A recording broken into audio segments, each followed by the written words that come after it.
एक गांव में एक किसान अपनी पत्नी के साथ रहता था। उनका एक छोटा सा खेत था जहां पर वे दिन भर मेहनत करते थे। दिन भर मेहनत करने के बाद भी उनकी पर्याप्त आमदनी प्राप्त नहीं हो पाती थी। एक दिन किसान बाजार से एक मुर्गी खरीद लाया। उसकी योजना थी कि मुर्गी के अंडे बेचकर अधिकतर धन प्राप्त करे, इसलिए वह मुर्गी को अपने घर ले आया। सुबह होने पर जब उसने देखा तो वह आश्चर्यचकित रह गया, क्योंकि उस मुर्गी ने सोने का अंडा दिया हुआ था। किसान उस अंडे को लेकर अच्छी कीमत पर जौहरी के पास बेच आया। अगले दिन फिर से उसने देखा तो उस मुर्गी ने दोबारा सोने का अंडा दिया था।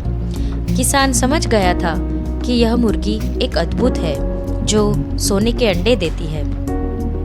इसके बाद वो उस मुर्गी का खास ख्याल रखने लगा। उस मुर्गी से उसे रोज सोने का अंडा मिलने लगा।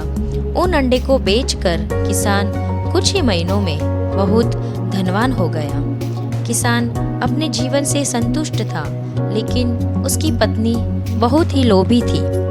एक दिन वो किसान से बोली, आखिर कब तक रोज एक ही सोने का अंडा प्राप्त करते रहेंगे?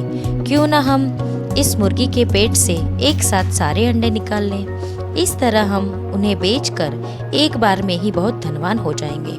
पत्नी की बात सुनकर किसान के मन में भी लोभ जागा और वह मुर्गी को मारने के लिए एक बड़ा सा चाकू लेकर आया। फिर उसने सोने के अंडे देने वाली मुर्गी को पेट से चीर दिया। मुर्गी अंदर से सामान्य मुर्गी की तरह ही थी। उसके पेट में कोई सोने के अंडे नहीं थे। किसान और उसकी पत्नी अपनी गलती पर पछताने लगे।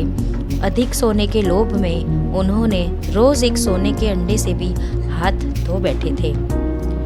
इस कहानी से हमें यह सीख मिलती है कि लालच बहुत ही बुरी बला है।